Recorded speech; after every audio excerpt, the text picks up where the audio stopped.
very good morning to you and thanks for joining us on our AM News. I am Jenny Bassett. Governors of the South and Southeast regions say they are committed to articulating issues of regional development and economic empowerment of the people in the ongoing constitutional amendment by the National Assembly. Chairman of the South and Southeast Governors Forum, Mr. Udomi said this while addressing Attorney Generals of the 11 states of the two regions in Uyo. Government House correspondent has details.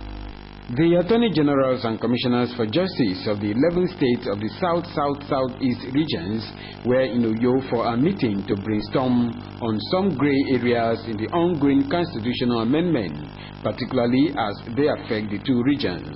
Chairman of the South-South-Southeast Governors Forum, Mr. Udomi, while addressing the Attorney Generals, maintained that the governors are committed to making contributions that will better the lot of the people in the ongoing constitutional review. Governor Emmanuel expressed optimism that at the end of the meeting, the Attorney Generals and Commissioners for Justice will come up with a blueprint that will aid the governors in their contributions to the constitutional review. This is the area we believe Attorney Generals will do a whole lot of justice for some of those constitutional amendments, so that we don't just assign to something that we don't also know. And we want to rely on your advice in order to also go bridge with our state's House of Assembly, and also make sure that at least we represent our people well. So I use this opportunity to thank all of you for creating time to serve your nation. The meeting by the Attorney Generals and Commissioners for Justice came on the heels of resolutions reached by governors of the South-South-Southeast regions at the end of their last meeting in Port Harcourt, Rivers State. In Uyo, Clement Barikui, NTA News. Ahead of the November 11 local government elections, a two-day workshop to equip staff of Local Government Service Commission on what is expected of them during the poll has ended. Your Otobachubo reports that the workshop held at the Local Government Service Commission had departmental security officers and heads of service in attendance. To keep Nigeria one is a task that must be done. For this to be achieved, justice, fairness, and equity must follow, as well as security of lives and property. In view of the above, Chairman, Local Government Service Commission, Dr. Valentin Atta, organized a workshop to sensitize staff of the Commission on the need for security consciousness, adding that the workshop is apt as it seeks to prepare grounds for the November 11 Local Government Council elections this year. Dr. Atta maintained that to have a successful elections, departmental security officers and heads of service must be wary of security threats and adhere strictly to the tips they have been exposed to. And now to work with the chairman and the head of service to ensure security in all aspects, looking at the implication for good governance. And that's why we have brought all of them together to interact properly. And the post-election security too is very important. We don't want cases as we have experienced in the immediate past months, can happen to repeat itself. Resource persons at the workshop, Colonel Bature and Ebon Obasi Bejuda, in their separate paper presentations, highlighted some security measures to include developing home security plan, discipline, giving information on the need-to-know basis, as well as effective communication strategies, among others. An idea and images of one person is transmitted to intended by the communicator so that the message is accepted as intended by the communicator. The political will to support community policing through adequate provision of infrastructure to communities and supply of needed materials and funds to the police. The workshop, which has capacity building, cybercrime and security awareness as its theme, is aimed at tackling security challenges in the state and the country at large.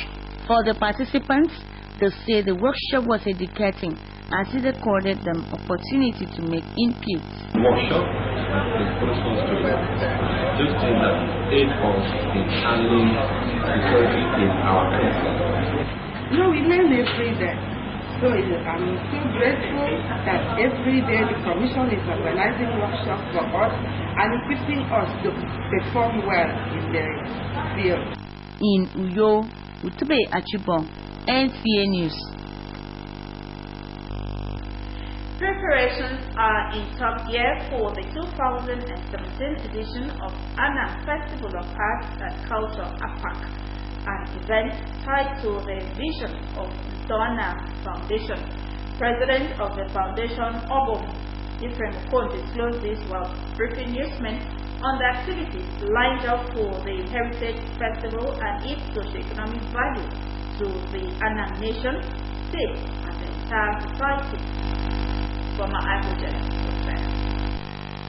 Anang Festival of Art and Culture AFAC, which had its maiden edition in 2016, will be an annual event.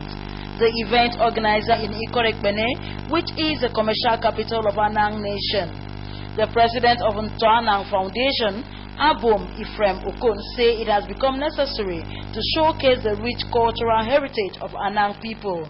He expressed optimism that AFAC will redirect tourist traffic and attract both local and international investors to the area. AFAC is targeted at opening up Anang's huge investment potentials, its luxuriance, culture, and hospitality to foreign destination marketers. It is therefore on this note that I call on all private sector organizations existing in Akwa Ibom State and other states to support this laudable novelty through sponsorship. The initiator of Okwa Tourism Development Company, Mr. Ubong Ekpe Okon, said the Heritage Festival is aimed at harnessing the untapped cultural assets of the Anang land. He says AFAC will adopt the good cultures of the land, reform some, and discard the irrelevant and dangerous ones. We believe that if you, all of us, sit together and support this festival by way of promoting it in your media houses, so many people, even the companies that are around, would like to invest. Other stakeholders have this to say. The oil is gone, that is certainty. We need to make sure that we get out of what we used to know to where this 21st century economy is beginning to open up new vistas.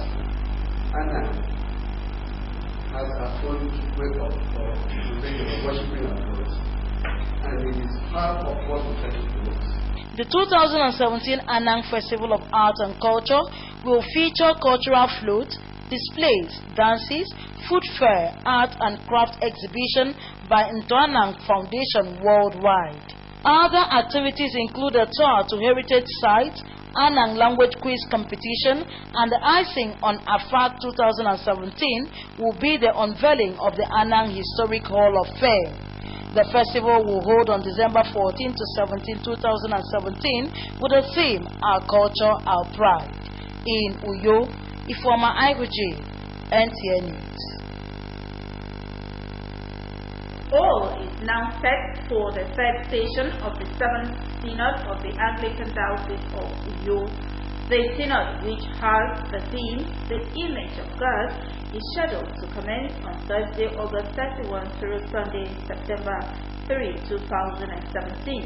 A statement signed by the Anglican Bishop of Uyo, the Right Reverend Prince Asukwa Antai, indicates that the third session of the 7th Synod will feature plenary sessions and Synod motions, while a former minister of the Federal Republic of Nigeria, Ms. Ama Kepo, will present a special paper on the role of the Anglican laity yesterday, today, and tomorrow.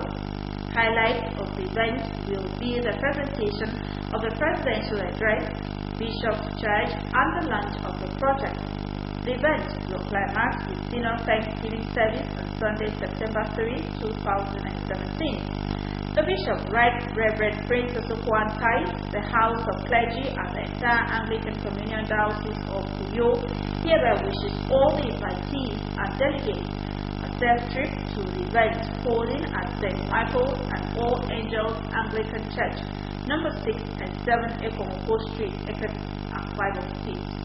Ahead of the Eid al-Kabir celebration in Uyo, the popular Nasarawa market witnessed deadlock as many consumers made last-minute rush in preparation for the festival.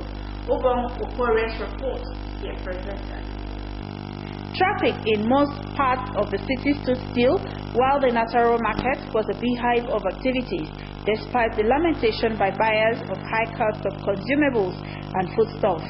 A drive to the market shows that there was an influx of buyers making last-minute efforts to buy foodstuffs like ram, goat, rice, beans, yam, and others. A breakdown of some items shows that a ram, which was sold at 24,000 naira, now goes for 35,000 naira and 40,000 naira, depending on the size. A goat, which was sold at 18,000 naira, now goes for 25,000 naira and 30,000 naira, depending on the size. A gallon of groundnut oil, which was sold at 5,000 naira, now sold at 7,000 naira and 10,000 naira, depending on the brand. Some sellers who spoke with NTA News lament low patronage. As the ram is so expensive, people are coming to buy, but not like last year. This year the market is not moving and there is a scarcity of the ram. As you can see before, if you come to the market you will see enough rams everywhere, but now you can only see goats. Some buyers who were seen buying goats and rams say they could only afford those for the festival. There's a remarkable difference as in comparatively. The price is on the high side. It's costly compared to the time we used to come and buy. It's not like that again. It's getting high. Like this one I bought 25,000. Leader Hausa community Alhaji Sadauki Hassan speak more on the celebration. Slaughter that very ram instead of the son, and that is the marking, that is the beginning of this ram sacrifice. Whenever it comes to that very period, all Muslims all over the world, they mark that very event with the slaughtering of that very rams. Ahead of the Eid al-Adha celebration, the federal government has declared Friday 1st and Monday 4th September 2017 public holiday. In Rio, Jenny Bassi, NTA News. And now sports. Super Eagles players finalized training ahead of 2018 World Cup qualifier against the indomitable Lions of Cameroon at the Gaston Akpabio International Stadium, Uyo. The match kicked off today by 5 p.m. local time. John-Paul Alumina, who monitored the last training of the team, came back with this report. The training session was monitored by journalists and football fans who were at the training pitch of Gospel Akpabio International Stadium Uyo to watch the national team as they prepare to confront the African champions. Some of the fans said they are optimistic that the Super Eagles will claim the victory over Cameroon this Friday. I believe that we have a fine team that can win at all points, at every point in time. There is a change this time around because somehow they are dedicated this time. They actually know what they came for. Cameroon is not a team that you write off. I'm going to prepare them well and have a good heart that we're going to perform my expectation. I expect Nigeria to win. I'm not afraid of them because we defeated Algeria, and Algeria they're a very, very strong side. So I will still insist that as far as the Galu is going to be on that pitch against Cameroon, against Cameroon victorious. The technical advisor, Coach Janet Ross, says he's satisfied with the quality and fitness level of his players and are sure that Nigeria will get the maximum points. He expressed confidence in the caliber of players in his team, noting that experience is needed against a physical team like Cameroon. It was a good training session. We had everybody in a good fitness, no injuries. So I hope that it will be difficult for me to choose 11 starting players because everybody wants to play. So it's a good concurrence. Teamwork of Cameroon. We know that it's a team who plays good football. They are champion of Africa. We know also that had the Confed Cup was not so easy for them. They didn't win a game since 4 games now. But we know that it's collectively a very, very good team. But we also have a good team. Now we have a little more experience. The last game was a very, very young team. Now we have our captain, we have our best striker, we have our defender who's coming back also. So we believe that we have also a good team and we can beat them. And now the weather forecast for today, Friday, September 1, 2017, indicates that the morning period will be cloudy at 22 degrees Celsius. The afternoon period will witness rain showers at 29 degrees Celsius, and the evening period will also witness rain showers at 26 degrees Celsius. And that's our air package. We thank you so much for watching. But as a reminder, the task of nation building is a collective responsibility. Let's join hands with the security agents to make our nation secure and serve by reporting suspicious movements in and around our environment to the security agents. And that's the news for me. Good morning.